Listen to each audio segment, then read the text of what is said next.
Welcome to the Brisbane Property Podcast with your hosts Melinda and Scott Jennison. Hi everyone, and welcome to another episode of the Brisbane Property Podcast. My name is Scott Jennison, the Acquisitions Manager at Streamline Property Buyers. And I'm Melinda Jennison, Managing Director and Buyers Agent here at Streamline Property Buyers. Welcome back to another episode of the Brisbane Property Podcast. And this week it is Market Update Week. So we're going to bring you all the latest in terms of what we are seeing through the data, but also what we are seeing on the ground by being out and about every weekend. And I will say the news is becoming more positive, and we're going to run through all of that today in detail. So by the end of this episode, you'll get a really good understanding of what we're actually seeing out and about here in Brisbane. Yes, it's always market updates are always interesting because not only do we get to sort of reflect back on what we've talked about, but we're seeing what's happening in the market. As Melinda said, we'll also tell you what we're actually seeing on the ground. So obviously this information that we're giving is last month's data and information, and we've seen things change since then as well. So it's always good to get the information, the data, and I know Melinda puts a lot of time and effort into putting this all together for everyone. So a little bit of an overview. Yeah, look, I think that the news generally around property markets throughout Australia is becoming more positive. Here in Brisbane, that is definitely the case. Now, we're seeing some of the big data houses start to report more positive trends. For example, CoreLogic, it's suddenly become more positive because the rate of declines in property values has completely slowed down. Even PropTrack data has become more positive, and in fact, that PropTrack data is showing that Brisbane's moving back into price gains, not strong and hard price gains, but very small, moderate price gains. So generally speaking, the data, which is always retrospective, it's reporting on settled sales, which is something that's happening at least 30 days behind time or in the past. That is becoming a more positive news story. But of course, we've got to overlay what we're seeing on the ground with what that data is telling us. And that's where being ahead of the data can make a really big difference. And obviously, you know, as buyers agents out and about every weekend, we get to see what's happening in real time. And that becomes a much more important indicator of market conditions rather than waiting for that data to be released on a monthly basis. So those people that like to have a read through any of this information, Melinda does do a blog. It is on the website, the Streamline Property Buyers website. As a real quick overview, and what some of the things we'll run through today: listing volumes, obviously down, which we'll touch on. Auction clearance rates sitting around 58 thereabout %. Buyer activity is very high, and we can tell you that from live on the ground. House values and unit values, I think they're flattened out and are sitting fairly comfortable at the moment, and gross yields sitting just over 4%. So we'll run through all that, and we'll break it all down with the information that we've got through this report as well. Yes, and we can't forget the impact that the rising interest rate environment has had on buyer confidence in the months, especially in the latter parts of 2022. Here we are in 2023, and we're already seeing that people, I think, are pricing in the final interest rate rises. And, you know, through lending data, we're starting to see more and more buyers prepare to purchase because that lending data is showing a slight improvement. What is the biggest, concern here in Brisbane is some of the latest news that's been released by the state government, especially around the proposed changes to rental price caps. I think that deserves an episode of its own at some stage in the future, but ultimately that can impact on confidence once again. Yes, it's just a proposal, and yes, everybody in the industry is really barking up about that because ultimately the government's trying to create a solution to the ongoing rental crisis that we have, especially in Brisbane, but across all of Queensland. And just some facts around that: the Queensland government actually only provides 3% of accommodation to those who rent properties here in Queensland. The balance of properties are provided by private mum and dad investors. So, you know, it seems really strange that the government proposed this policy to which can impact on the need or the want or the desire for people to actually get into the property market as an investor. So ultimately it drives more people away from property investment, and it creates more of a problem because the supply shrinks. For every investor that sells an investment property, it's more likely to be purchased by an owner occupier, and therefore the availability of rental stock declines. that is a subject for another episode on the Brisbane Property Podcast. And today we do want to talk more so about what's been happening in the market. But I think it's important for me to mention that some of these discussions that government have, especially when it comes out in the media, it can really impact on consumer confidence. But as a property investor in the market, if you are in the market to buy, or if you are a property investor that hold assets here in Brisbane, the rental yield growth, because of the very low supply of rental properties, has been strong and continues to grow. So that is not because, as landlords, we are greedy in asking for more rent. It is simply because we don't have enough properties available for rent, so supply is low and the demand for rental properties is very high. So that's a trend we don't see changing anytime soon. And the mum and dad investors are the ones also that are copying the higher interest rates and all the additional fees. But we won't make it political, as you said. I'm sure there's a lot of debate on that. Our government up here has made some decisions in the past that have not quite been right, and they've been reversed. So that discussion, I'm sure, will happen around a large table. I think next week they're actually having a round table discussion on it, and I think there'll be a few people up in arms on it.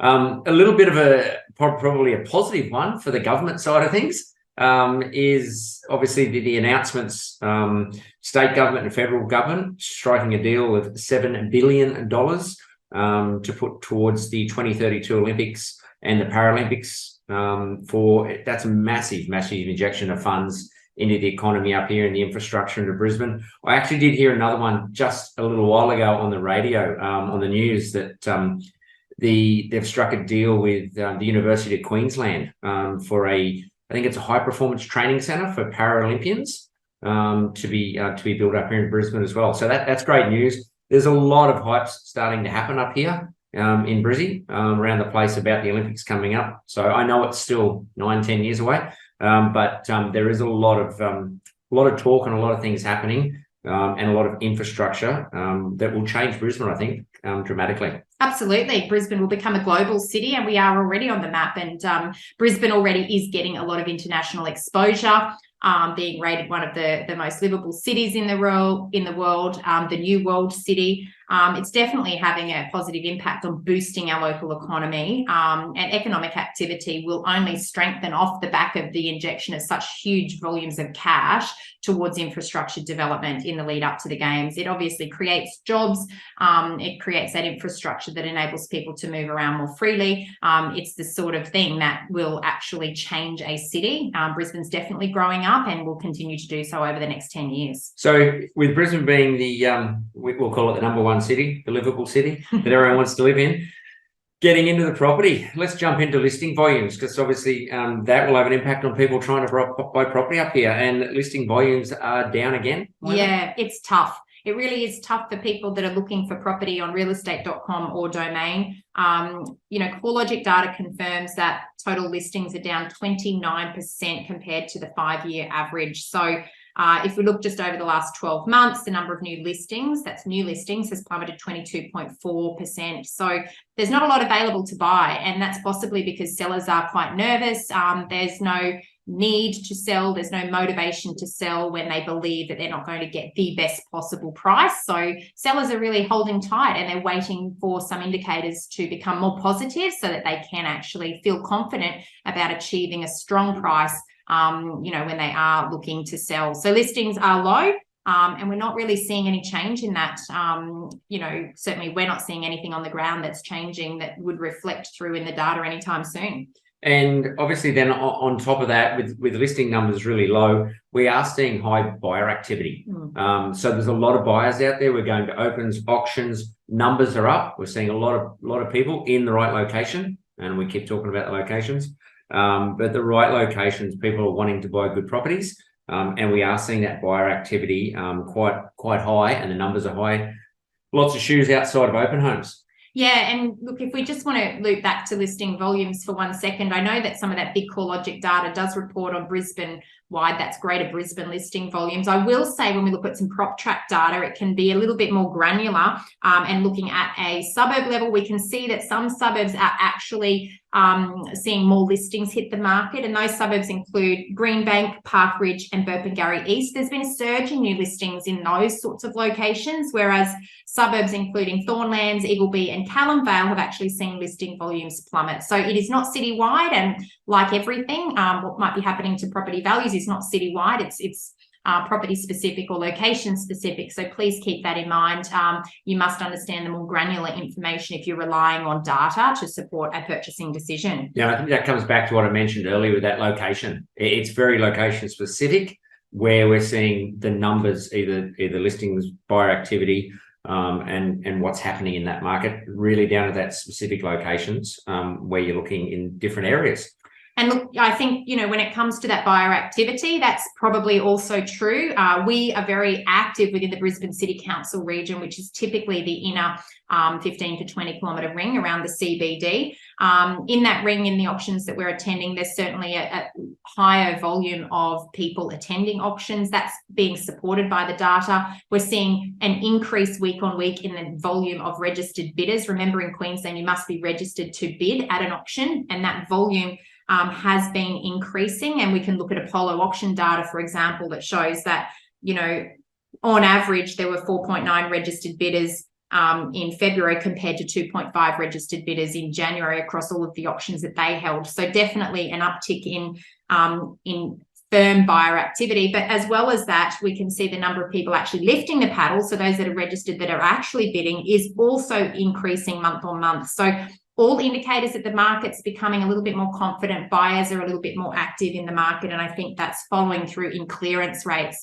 And clearance rates, according to CoreLogic and Apollo auctions data and domain data, it doesn't matter what you're looking at, month on month since the beginning of January this year, 2023, we've seen the clearance rates improving. So that's actually another sign that either vendors are meeting the market or that buyer activity is picking up, and it's something that we are watching very closely as we move into the months ahead. Yeah, just very quickly to back that up, I just jotted down from last weekend, and obviously that's the information that's been gathered up from CoreLogic, Apollo auctions, and so on for the clearance rates. An auction, Cup 3 auctions, one was in the north, 40 plus people attended that one, 3 registered bidders.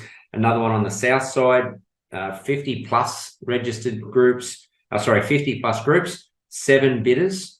And then also another one, 40 to 50 plus groups, 8 registered bidders. And that last one actually sold for about $200,000 over the reserve. So it came onto the market. That one was came on the market at 2.4 and sold for 2.6. That was at Ashgrove. So yeah, that really shows you, that backs up some of that information that Melinda sort of touched on there, that data, that the buyer activity is definitely high. People are going to auctions, people are registering, and people are actually bidding as well. Yeah.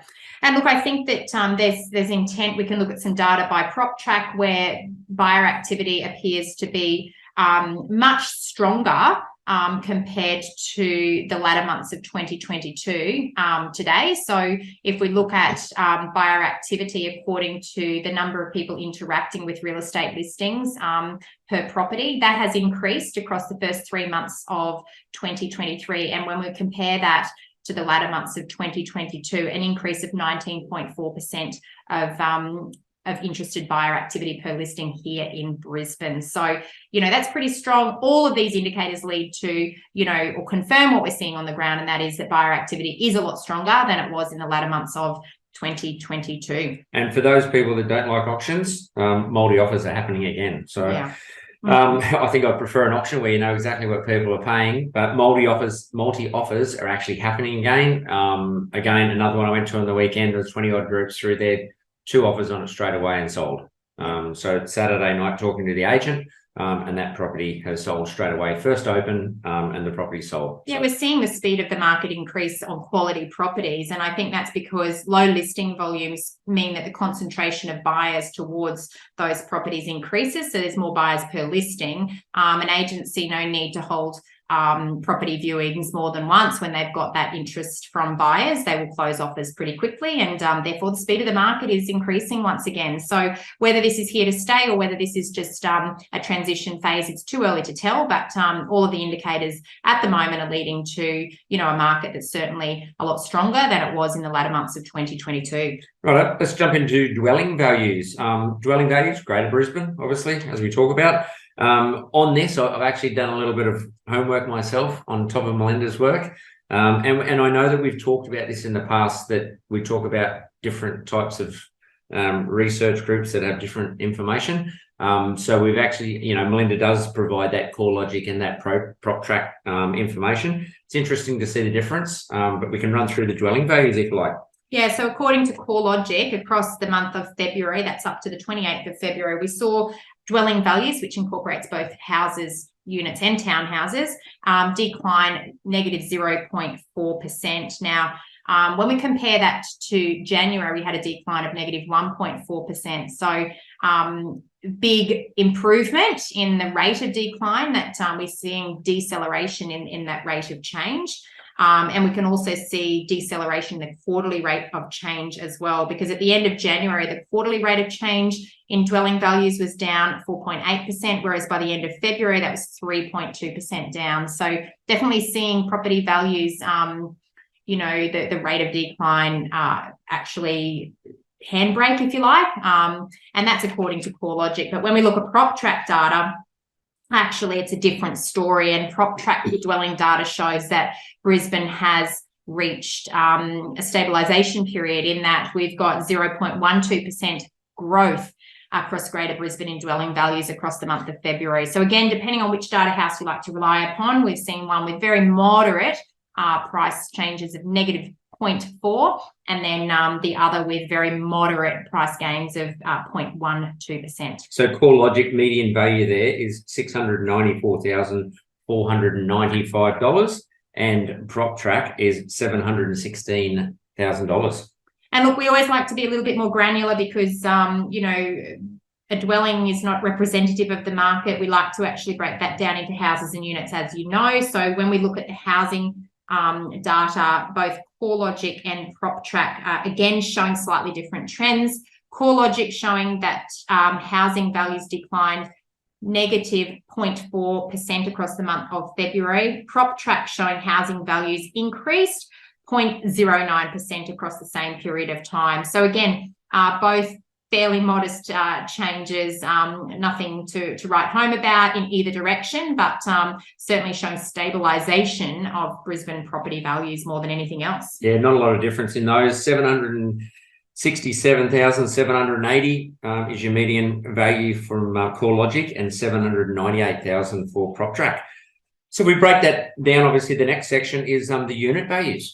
Yeah, look, we've been consistently reporting since January last year, January 2022, that the unit market, we believe, was showing strength. This has been consistently reported even through the downturn, where dwelling values and house values were declining. Unit values have not seen the same level of decline. So throughout the month of February, according to CoreLogic, unit values did not change, so 0% change. According to PropTrack, units in Brisbane increased in value 0.3%. So when we look at the 12-month change in unit values, we can actually see both CoreLogic data and PropTrack data showing that the unit values have still increased in value over the last 12 months. So 3.5% growth according to CoreLogic for a unit in Brisbane, and 4.73% growth for a unit in Brisbane according to that PropTrack data. So anyone that got into the unit market a little over 12 months ago, when Scott and I started to talk about watch this unit market in Brisbane, you'll be patting yourself on the back, because you made a great decision. And not only have you made that decision, but we personally made that decision for ourselves. So despite the broader market conditions, some sections of the market have performed better than others, and you'll thank yourself for the decision that you've made, because not only have you actually held the value of that property, or in fact increased the value of that property, your rental yield has gone up more than a house that is the amount of rent that you will have achieved over the 12-month period in terms of growth has increased more for a unit than a house. And we'll get into that information now. Yep. So those that listened to us, as you said, 12 months ago, you can thank us later. But that, the median value is just on that as well. CoreLogic 490,997 and PropTrack 542,000 for the units. Very, very tight market. As you said, Melinda, it's strong yields, good rent on them. It's a very tight market, that unit market up here in Brisbane. So the rental market. Yeah, so as I touched on, the annual change in rents for houses in Brisbane, according to CoreLogic, housing rents have increased 11.9% over the last 12 months. If you owned a unit in Brisbane, the median change in unit rents over the last 12 months for Brisbane is 15.6%. So really strong price growth in that unit section of the market. Why is this happening? It's really quite simple. As I touched on earlier in this episode, there simply are not enough rental properties available for the number of people that have relocated or moved to Brisbane that require accommodation. So we're currently sitting at a vacancy rate of 0.8% citywide. Now, when we look at specific regions, it can be even tighter than that. So, for example, we look at Beenleigh, current vacancy sitting at 0.7 CBD, and I want to point out the CBD as an area of real interest, because for the first time in many, many years, the CBD vacancy rate has dropped below 1%. Now, it's currently sitting at 0.9%, which is astronomical given that during COVID we were up elevated above 14%. Right. So, this is really indicative of the fact that we've got the international borders open, we've got international students moving back, people are okay to live in those high density areas within the CBD, and the vacancy rate is telling for that. East Brisbane current vacancy rate sitting at 1%. Inner Brisbane 0.9%. Ipswich a little bit more elevated at 1.1%. Nothing to be concerned about. North Brisbane current vacancy sitting at 0.7%. South East Brisbane sitting at 0.9%. Southern Brisbane suburbs 0.9%, and Western Brisbane 1%. Really tight vacancies citywide. And in the last few properties that we've purchased for our investment clients here at Streamline Property Buyers, we've found that those properties are put up for rent, and the rents that are being achieved in a lot of instances are above the top end of the appraisals that are being provided by property managers. Now, it is an indication of what's happening on the ground in terms of tenants fighting for properties. It's awful if you're a tenant and you're in the market to try and find a home, but this is something that's been unfolding for many, many years. A lot of policy changes over the years, a lot of things that have driven investors out of the market really have contributed to this rental crisis.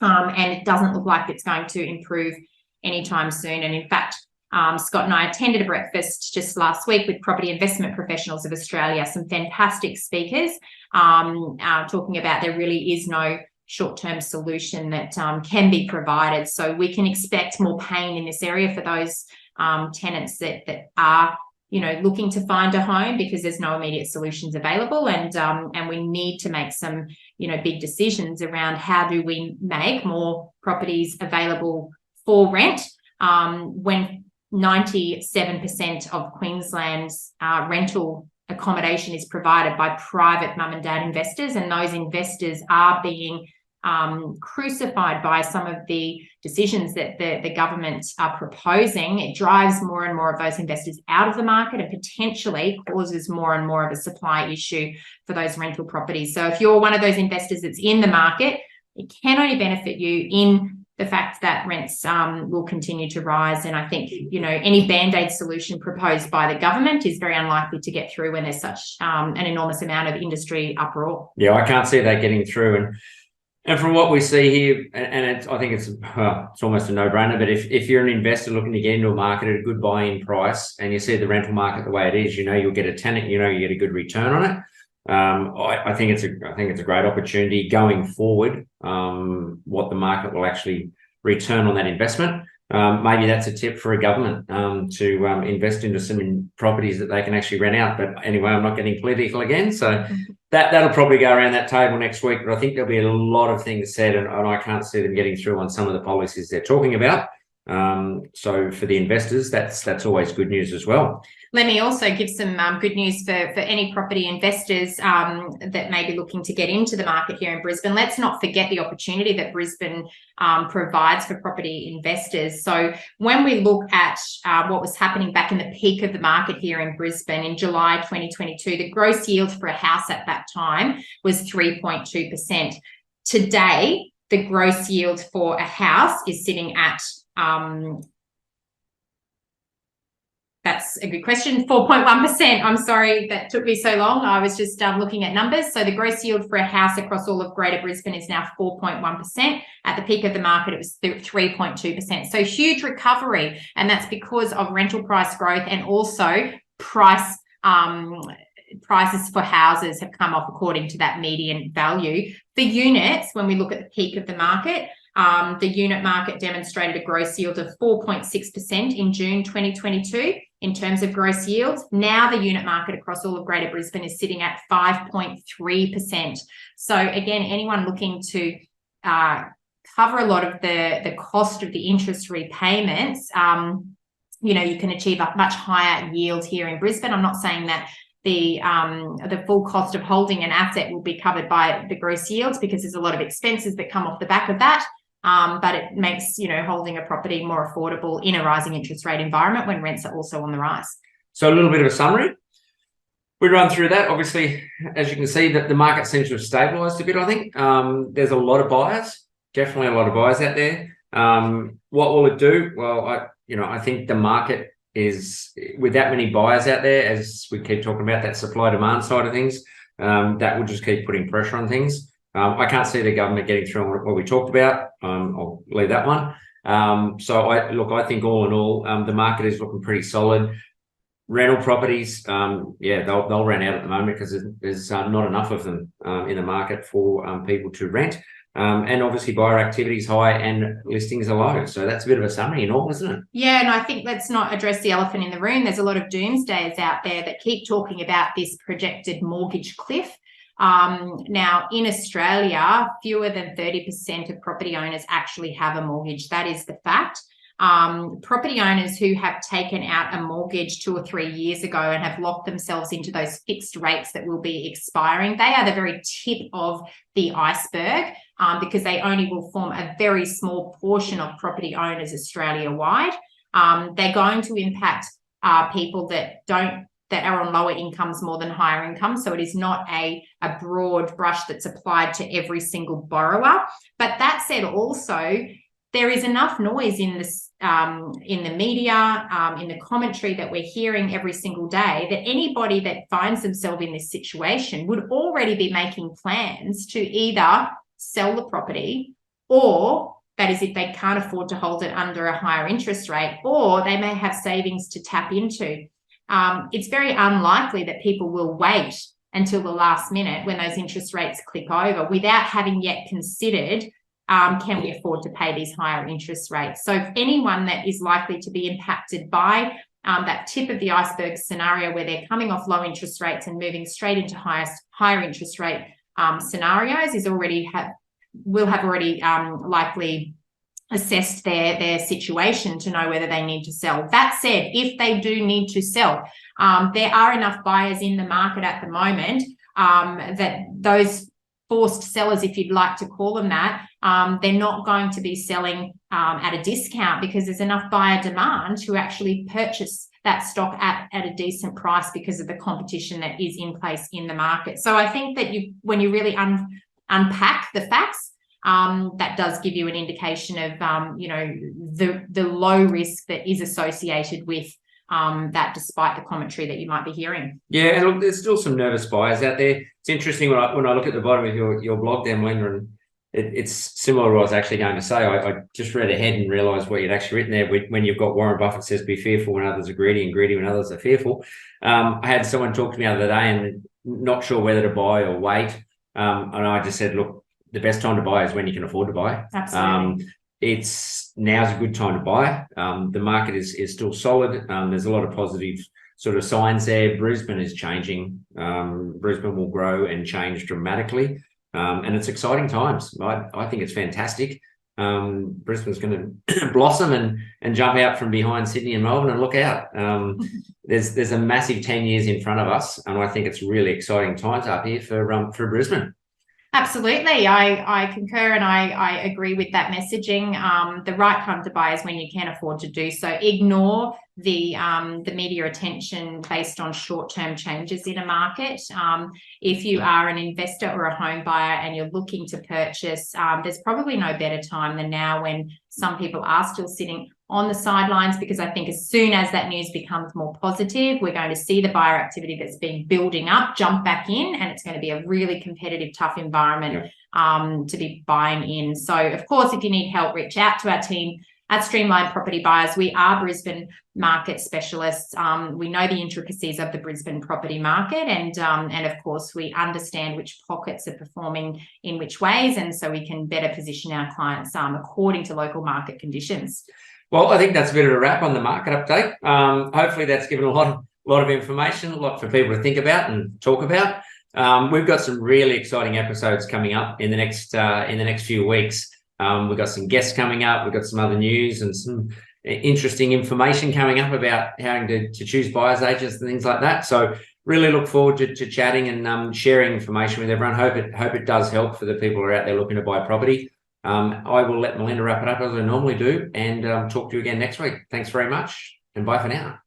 Yes, thanks, Scott. As always, I hope you've enjoyed this episode. We do enjoy bringing the market updates to you. Obviously, as Brisbane specialists, it's really important that we provide our commentary about what we're actually seeing, and also summarise that data for the listeners that aren't here on the ground. As always, if you enjoy our content, please share this episode with friends and family. We would love for you to leave us a review. It makes a big difference in helping others to find our podcast, so we always appreciate that. As always, we hope you have a fabulous week. We look forward to speaking with you again soon. Bye for now.